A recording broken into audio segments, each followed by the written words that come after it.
Welcome to the Imbalance Podcast, a place where we navigate the struggles and perks of single mom life, the ebbs and flows of my work in the beauty industry, quality relationships, working through personal traumas, and finding our higher purpose.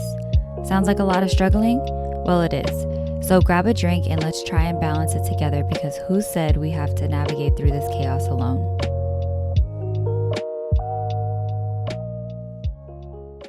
Welcome to your weekly dose of mom brain, unfinished task, work fatigue, and simply trying to balance the imbalanceable with me, Kat, your host on the Imbalance Podcast. If you're new, thanks for listening. If you're old, thanks for listening again. So today I have a special guest for us, and her name is Allie. She is one of my OG Virginia clients. I've been doing her hair for like 3 years now, and she just has such an incredible story, and she has such a good heart, and just resilience is like the word that comes to mind when it comes to her. When I met her, she had 3 kids already, and then she got pregnant and had her son, and everything was going great as far as I knew, until she started noticing certain things, and then he ended up having seizures. And again, I don't want to go into detail because I want to let her tell her story, but I've watched her through this journey of trying to find his diagnosis and now live with the diagnosis. And also, she has had the opportunity to even be part of research for this very rare disease called STXBP1. And it's basically a rare genetic condition that causes abnormalities in the brain function. And it can cause just like a number of issues that your child may not live a regular life. So she went from, being a mom of seemingly normal, healthy children to then her life changing and having to accommodate and shift into being an advocate for children with disabilities, or just people with disabilities in general. She really let me in on things of how like we take advantage of such simple things that when you're able, you don't realize that not having this there could be a deterrent, a huge deterrent for someone who isn't able to walk, doesn't have A, B, or C. Something as simple as not having a ramp to get inside of a store or an office or, anything, or people taking up the handicap parking spots for people who need that space to be able to load and unload their loved one because they may be in a wheelchair. So I have her on today to share her journey, and her son is about to be 2. Like, he surpassed certain things that they didn't know if he would. And I'm just so happy to like celebrate that with her today, and for her to give us some insight and some light to any other parents that may be struggling with this and feel like they need a sense of community. So yeah, welcome my girl, Allie. So I met Kat about four years ago now. 3 years ago. I think I moved in Something like 21. So yeah, so we moved into Virginia around 2021, and I found her on her Instagram because I love the way that she did hair. Now she is my lovely lady who does all my hair every 6 weeks. And actually, she was with me through this entire pregnancy with Jameson. I've kind of watched you through the journey of, being pregnant and everything seeming pretty normal, right? And then seeing how things kind of unfolded and where you're at. So could you explain to us what is it SBTX or X? You It's a whole correct me. bunch of letters. It's STXBP1. And basically, what it is every single person is born with 2 STXBP1 genes, and they should duplicate and be identical. And in Jameson's case, one of his genes was not formed properly. And so that created a neurological disorder. And this neurological disorder is so incredibly brand new. It's only been around since 2008 is when it was discovered. Prior to that, a lot of the people who have it were told cerebral palsy, autism.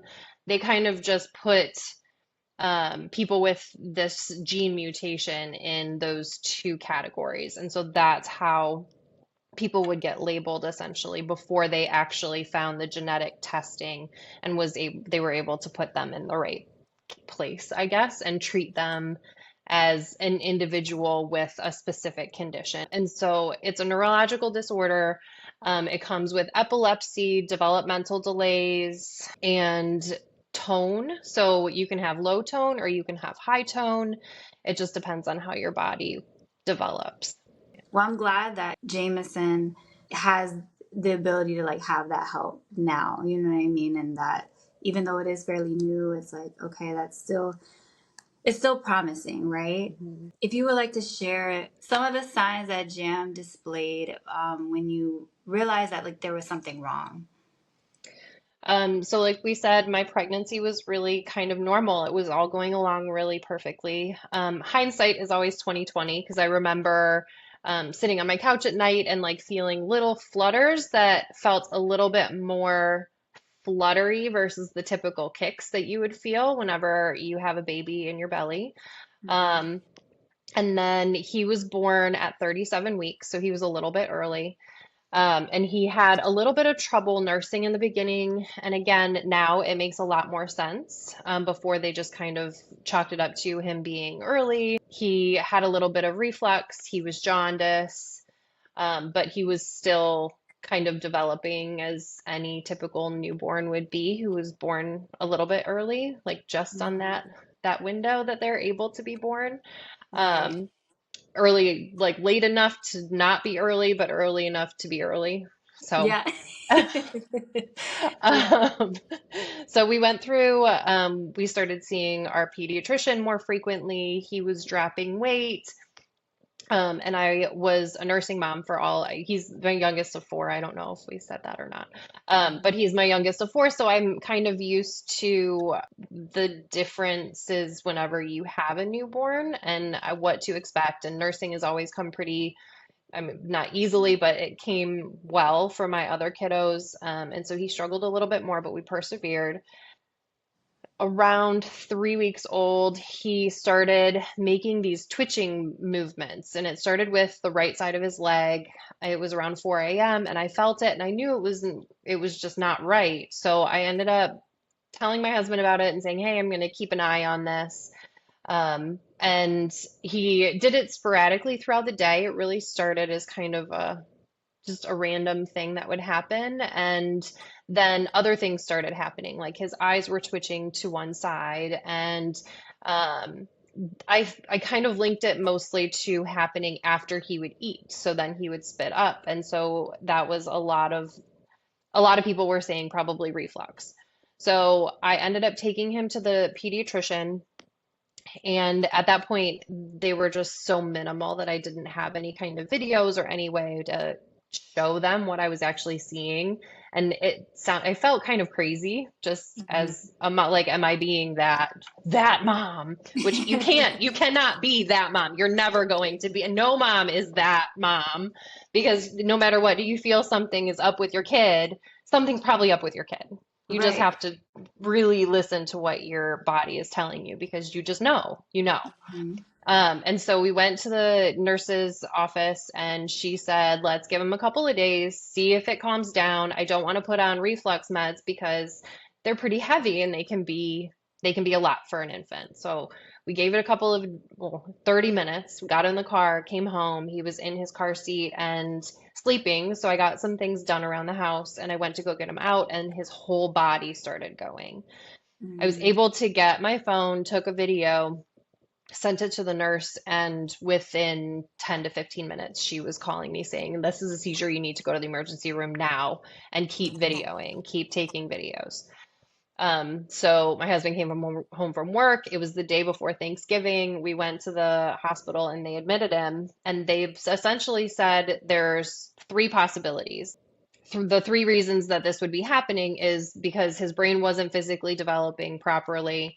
There would be an infection of some sort, or there's a genetic condition that they're going to test to find out. Mhm. So we were in the hospital for a few days. He continued to have seizures. They put him on phenobarbital for his first heavy hitting drug. And this was just when he was 3 weeks old, and the laundry list of different symptoms and side effects that can come along with all of these really big drugs were terrifying. But then watching your baby at 3 weeks old seize was also terrifying, and just not having any information. So it really started with him for seizures. And then from there, after we left the hospital, they said we're going to send in some genetic testing, and it came back with this jumble of letters, STXBP1. Um, It's like, are and you making that this up? Like, Yeah, yeah, really. And I mean, the crazy thing is that I've actually talked to a lot of other families who have had the same kind of experience that we had. The geneticist called, and remember, it was December 10th, and they said, this is what it is. It's STXBP1, Google it, and then we'll see you on Thursday. So figure this out, and then we'll talk to you, because honestly, they don't know anything. They really didn't. And I think that my husband and I getting off that phone, we're like, okay, we reached out to our families. We asked, hey, what questions are we missing so that we know we can ask these people? They know what they're talking about. And then we got to the phone call. I think we had maybe 12 pages of questions. And the majority of them were, we don't know, ask your neurologist. We don't know, we don't know, we don't know. And that was 2 years ago. So, at that time, we knew so much less than we know now, even with the amount of research that has actually come out of Children's Hospital of Philadelphia. So we're kind of in a perfect place to have been able to have him now versus 10 to 15 years ago. Um, but it was interesting too. I talked to a couple of families, and one of them, who found out their daughter was a late diagnosis. And in a way, there's a little bit of jealousy in me, because they didn't know to look for anything until she was like 2 or 3 or 4. So I felt like, in a way, it was nice that they were able to have their infancy and their toddlerhood and then start to look, because the majority of the things that they would see was the seizures would happen, they would treat the seizures, and then you wouldn't start to see the developmental strain until they were closer to 1 or 2. Whereas with Jameson, we've been in this since day one. yeah, I could see how that can be very much like overwhelming. And I feel like in the sense of maybe the other moms who kind of waited and got the diagnosis, they might feel the other way towards you, like, oh, I wish I would have known sooner. Hmm. So then maybe they have some type of guilt that, like, maybe if I did know sooner, I could have done something and maybe it would have changed. You know what I mean? So Hmm. I feel like it is important to be aware of how, having anyone, a loved one with a disability can trigger those emotions. But at the end of the day, I'm glad that you guys kind of have each other and that there are support groups and there's people that can very much relate. And like you said, he's in a space now where there's a lot more information about it. Hmm. So I'm happy. I'm happy to see that. Another thing I wanted you to share was more so of like, you kind of touched on it with me during one of our appointments about the things that people that are able, we take for granted, right? Just being able to just walk into the store, being able to just hop out of your car. Can you share some of the struggles just the things that people don't think about when it comes to having a loved one with a disability, as far as being able to get around and things like that, and like Yeah, walks? yeah, absolutely. One of the things that I think the first time that I really felt like a parent of somebody who has special needs, was we were going into a restaurant, and Jameson is unable to sit up by himself at this time. We're working on it, obviously, through physical therapy, but he can't sit in one of those typical awful high chairs that High are chairs, in, yeah. yeah, that The aren't even wooden really high high chairs. chairs. Yes. And we went into this restaurant. We were out of town. And we were going to eat with some family. And when we went in, we had him in his not his wheelchair, I'm sorry, his stroller. And when we went in, they said, you're not allowed to have that in here. And we're like, well, he's unable to sit in a high chair. And because he was probably 18 months at the time, I think when they're younger, it makes it almost more difficult because there's not that outward appearance of a disability. Like, oh, well, he's not walking yet. He will. He'll grow into it. But that's not the case in every single situation. And I mean, will probably always have a wheelchair on hand, just because with his low tone, we are hopefully going to be able to build that up, but we, again, just don't know. But he will always have that accessibility need. Um, and yes, they have, tables with wheelchairs that you can go up to, but they wouldn't let us bring the stroller in, even Right. because it was a stroller, even though he needed it for that accessibility. So we found other ways to mitigate that. Essentially, while he's little, there's something called a huggable that's like this pillow that goes on either side of him, and it gives him that ability to be stable in an awful high chair like that. Um, there's a couple of other things. The other little more compact is that you can put them over the back of chairs, and it's more of a toddler booster seat kind of thing that we can do. So we've done that whenever we've gone out to eat. So we've had to adjust our ways of doing things. But also going into places like that, you just don't really think about how, I mean, that stroller really makes a difference for him. And for us to be able to eat with both hands, he's a big kid. Um, and so those kinds of things it's small, but it's big. And so that was kind of the first time that I think that I was woken up to that point of view of life of like, okay, well, I guess here we go. I hadn't experienced well, he can't do this because he doesn't have the ability to sit.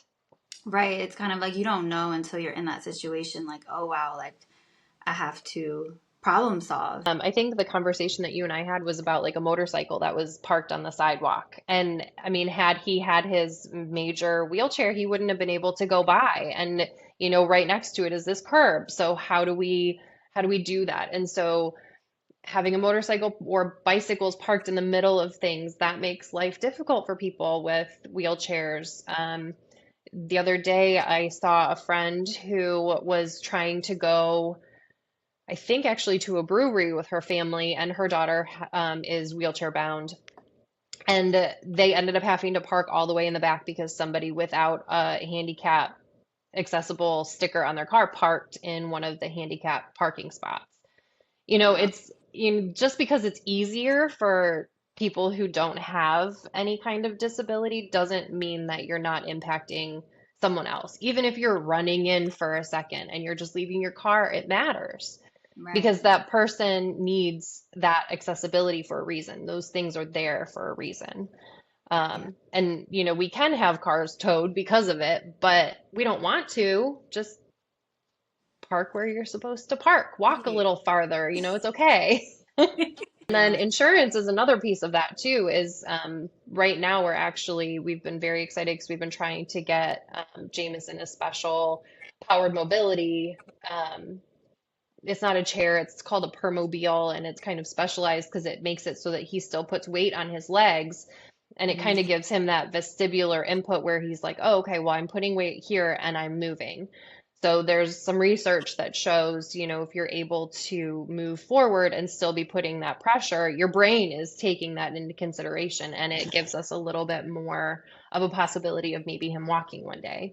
Yeah. Um, and our insurance just denied our claim for it because it's a luxury item. It's not something that is going to make it impossible for him to be mobile at home. And really, whenever you look at it, insurance companies really only look at what is easily done for you at home. They don't care what you do outside. They don't Mhm. care if it's easier for you to go from point A to point B. If you don't need a wheelchair in your home, then you don't need a wheelchair at all. You're basically telling people like you shouldn't leave your house then. If it's Hmm. too hard for you, we can't help you, you just need to stay home. And Hmm. that could cause even more, like you said, like psychological damage to someone. Makes things a little difficult. Yeah. So I know you're not gonna give up. So what's your next step? So we're fortunate because with my husband being in the military, we have a couple of other options. Jameson he qualifies for Medicaid. And then there's a program through the Air Force that we're also luckily able to use. So we're going to see if we'll be able to get approved through that program, even though insurance has denied us. So we'll see. Hope, fingers crossed. We Yeah. were Oh, able that's to get his stander and his to-go seat though, so that's exciting. He has a stander now so that his hips can start forming properly, which is yeah. wonderful. Yeah. That's amazing. And I love how you share on, your stories, like his progress and everything. Yeah. He's just so sweet and happy all the time whenever you bring him. He's just the sweetest. But yeah, I think that's something to take note of is like other people that are in situations like this, don't give up, exhaust your options, keep asking questions until you find people who will answer your questions and then steer you in the right direction. So I'm glad that Mhm. you were able to do that. And so I want you to tell us about the panel that you spoke on because I didn't get to hear about it yet. So I was wonderfully asked to be a parent panelist at the STXBP1 summit this past summer. In July, they have one every single year, which is really nice, where they're able to have the different experts come out and talk about where they are as far as research is concerned with gene therapy and different. We had a speech language pathologist that came on and was talking about different ways that she's working with other people with STXBP1. So we were just able to come away with a lot of information. And they wanted me to come, and I did speak as kind of a newly diagnosed family. So I was able to share Jameson's story. And then that was actually where I heard the other story of someone who didn't have their diagnosis until a lot later in life. I believe their daughter was 18 when they got their diagnosis. Oh wow. And there are Were they some people, were they misdiagnosed with something else? goodness, I want to say that they were diagnosed with a lot of different things because I Gotcha. don't think that there's been you have this until we were able to get the gene research. It was Mm. they're showing autistic tendencies. They're in a wheelchair. Okay, well, it must have been some kind of brain injury at birth. Okay, we're gonna again put you in these different categories of things that we already know about. Mm-hmm. Um, so yes, I think that there's a lot of different diagnoses that probably floated around with individuals with STXBP1. And again, we're really fortunate to be where we are in the time we are that Jameson was able to get his diagnosis. Again, he was just over a month old. So, Hey all! Some of you may already know this, but besides being your podcast host, I'm also a cosmetologist. I have been in the beauty industry for the past 12 years, and I specialize in curly hair care, hair cutting, and coloring in the Northern Virginia area. My books are open, and if you'd ever like to book an appointment with me, please visit my website at www.kathlena.com. I also offer an adult and child versions of my ebook, Your Natural Hair Wash and Go Style Guide, which provides key information behind the science of hair, step-by-step wash, condition, and styling process, product recommendations, and more. Purchase right now and enjoy $10 off, no code required. Now back to the show.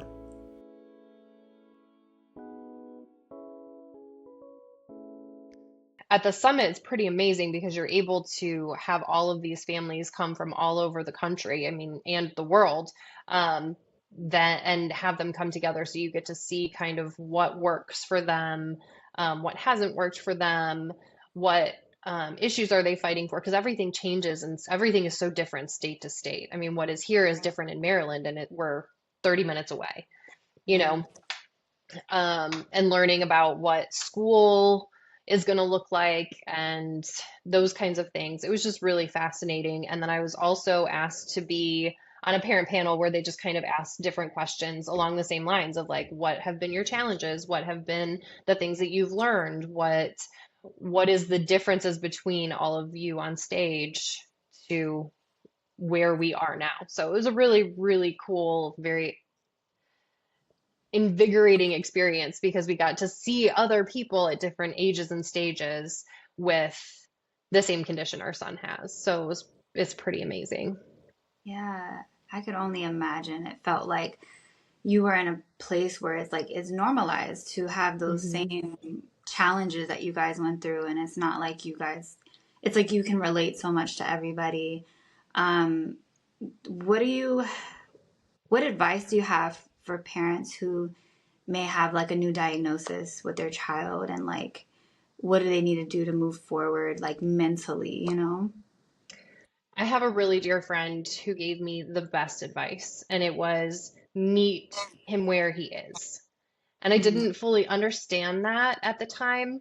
So when we found out about the diagnosis, I wanted to see other kids. I wanted to see other people and what they were going through, where my husband was somebody who went more to finding, like, what can we do? What are the trials?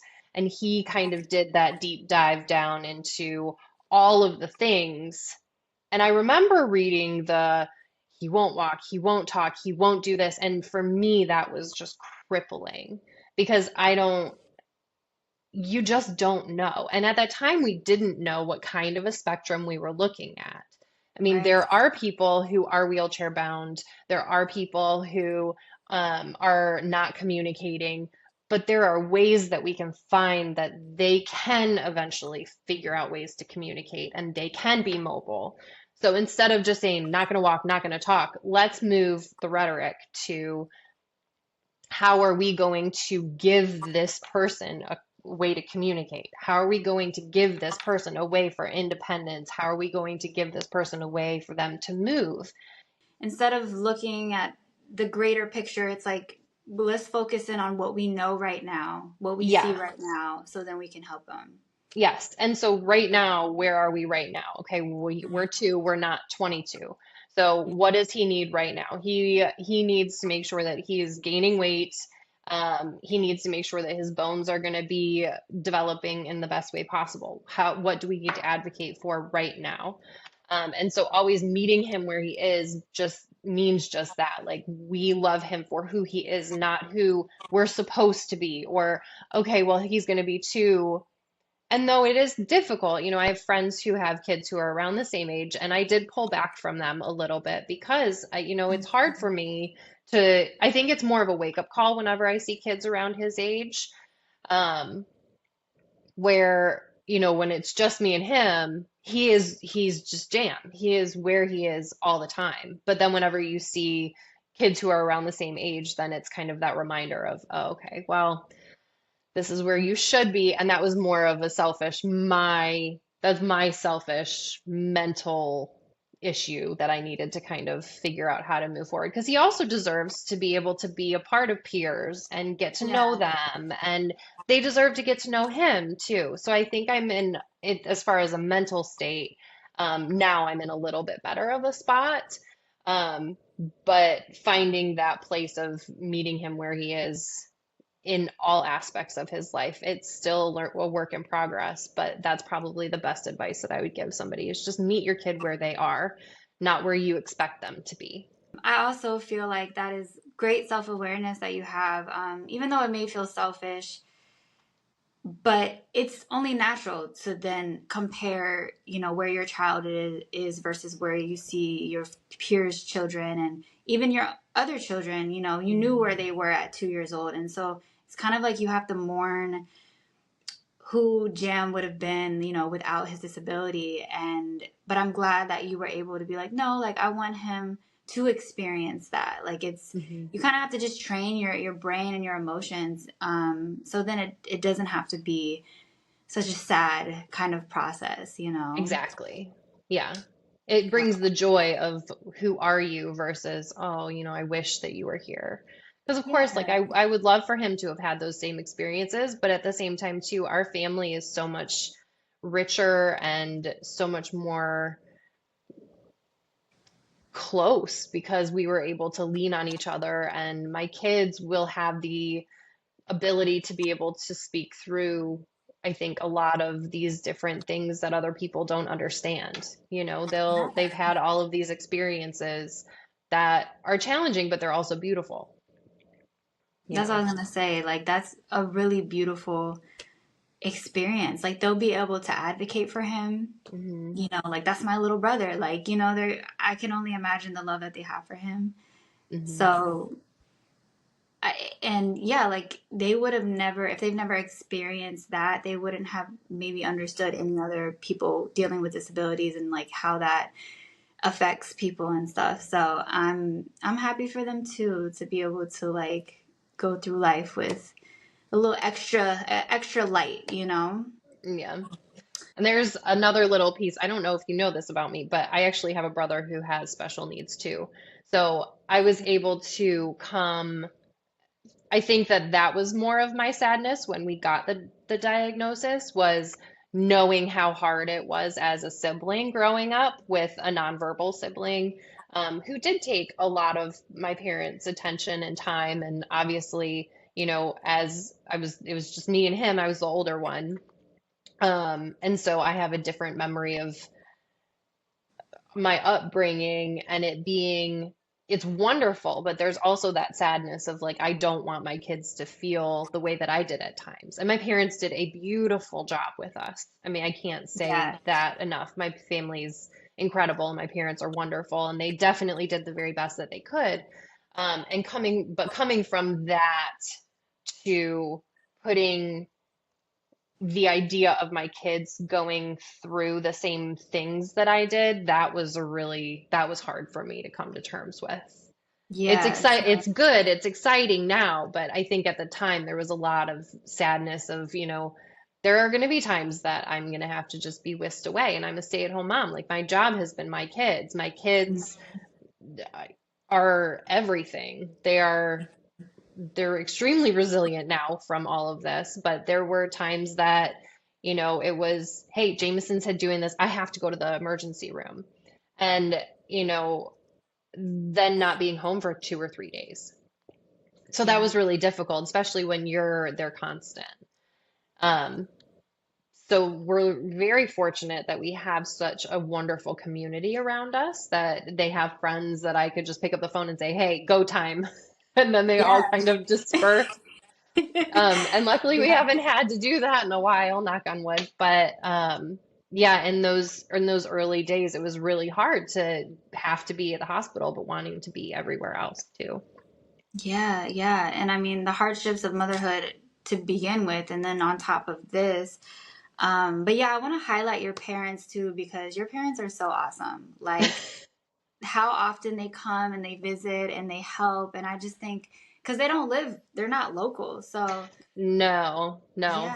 yeah, My dad and stepmom, my mom and stepdad, and then my husband's parents all live in Michigan. So it's not an easy thing, but the second that we needed to call them, they hopped on a yeah. plane or jumped in the car. They were here. They're always here. So yeah. Yeah, no, I think that's beautiful, and that will make a difference in like your well-being for sure. Hmm. Anyone going through anything, having a good support system. So I'm glad that you have that. And I also want to touch on, like, when it comes to being married and, being parents, already parenting can be hard coming from different perspectives between mom and dad. But how did you and your husband like work together in this? Or even if you guys bumped heads, how did you guys navigate all of this together? We just had to lean on each other through everything. I think that he probably leaned on me pretty heavy when it came to figuring all of this out, just having known that I have a sibling with special needs. Hmm. Um, and so I don't want to say it came easier for me, because it was definitely not easy by any means. Um, but we had to talk all the time. We communicated our hopes, our worst nightmares, and we were just there the entire time. And I think the hardest part too early on was when, for that first hospitalization, he was there with me, but then after that, we still did need to divide and conquer. We still needed to parent our other 3 children. He still has a full-time job. Um, and trying to navigate that, it was definitely challenging. And he's a part of the military. Like, if the phone rings, he's got to go. He still does travel frequently with work, which is a lot, with 4 kids to begin with, to be at home by yourself. But add a child with special needs who has, daily appointments and therapies and different medications that have to be administered at different times. I mean, Yeah. those things are definitely challenging when you have a partner there with you, but to do it yourself is really challenging too. But I think the best way that we got through it all was we just buckled down and we leaned on each other. I mean, that was the only option that we had, you know. And I think in a lot of ways it did pull us closer together and it slowed us down. Again, having three older kiddos who are in sports and different things, it made us reevaluate about how we want to spend our time and want to make sure that we're putting our family first every single time. Yeah. And you guys do an amazing job. Like, I always think to myself, like, I can't even deal with half of my own life, half of my own bullshit.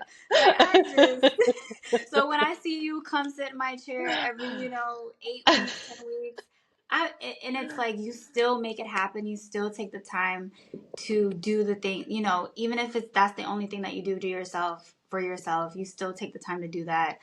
Um, I think like it does not go unseen. I think you are definitely like an inspiration for people to, just be intentional with the time that we have when we're here, and um, you're giving it your all with your kids. I think it's just beautiful. I love Well, it. thank you. Well, you are my self-care, so Yes, that's all you come. I'm like, girl, tell me all the things. Like, therapist. I try to give my best advice. I want to definitely send me your links that you have if Okay. to support the merch that you have, but also to support the research, whatever you have for people, because I'm sure this will be very helpful to some. So I appreciate it. We are doing the Move to Cure walk on September 29th. Between now and December, they're essentially looking for people to donate to the STXBP1 Foundation that's going to be helping get us through some pivotal research to get these genes taken care of. So, I mean, the dream one day is to hopefully be able to catch it in utero when we see that these genes are not matching up properly, and being able to mitigate it and duplicate them and then put them back into the children so they wouldn't have to live wow, with it. So that's the research that's happening. wow. It's incredible. And there's so much more information on the STXBP1 Foundation website. And then more of Jameson's full stories on our campaign page. So we're looking to raise as much money as we can to try and figure this out. STXBP1 month is September. So we've been working hard. Yes, I didn't even realize that when we Yeah. booked this. I Oh hadn't my thought about it either until then. It was like, oh, yay, good timing. Wow. I love that. And then the Children's Hospital in Philadelphia that you guys do the research at, is that like the only hospital in the US, or is that like the closest one at this region? That is the closest one for us right now. I believe that they have Baylor, they have the Children's Hospital of Colorado, Children's Hospital of Philadelphia. I want to say that there's one in Boston and Massachusetts, and I think that there might be one coming in Ohio.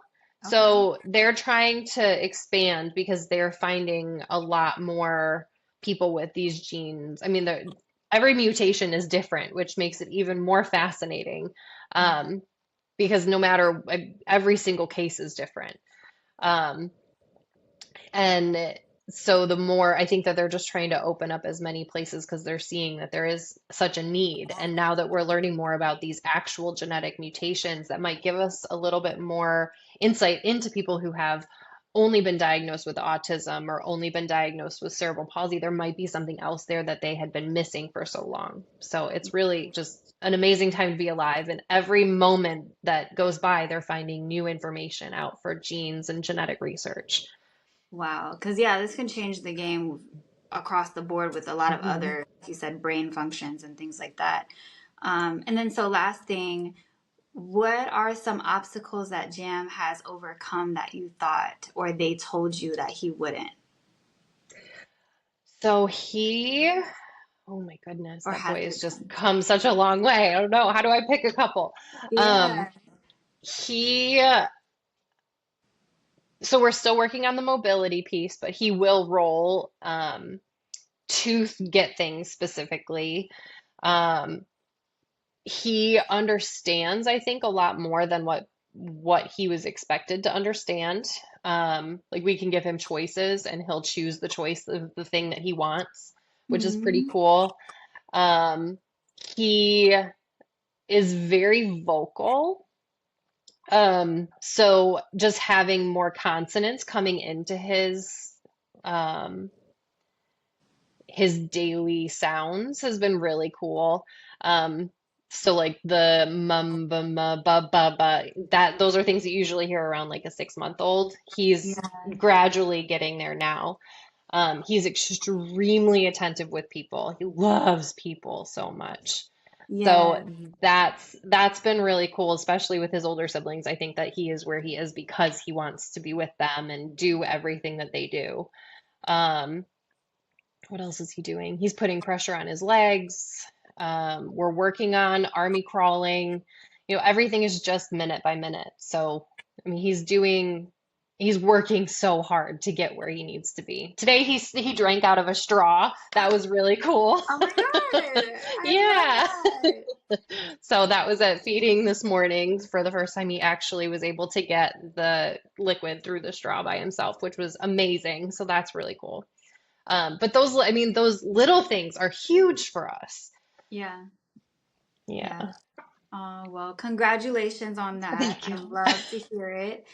Um, and I look forward to just seeing his journey because I know that he's going to overcome like a lot more things for sure. I appreciate it. Thank you so much. I'm so glad that we were able to talk about it. There's just so many things out there that need to have light shined on them so that we can understand, learn, and grow. So thank you so much Yeah. for having me today. Where's Demo? Hi. Yeah. There he is.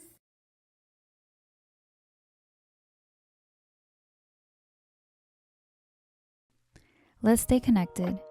You can find me on Instagram at imbalancedwithcat or on my website imbalancedpod.com. Give me a follow or a podcast review and I'd love to share it on air. Thanks again for listening. Hope you enjoyed the show.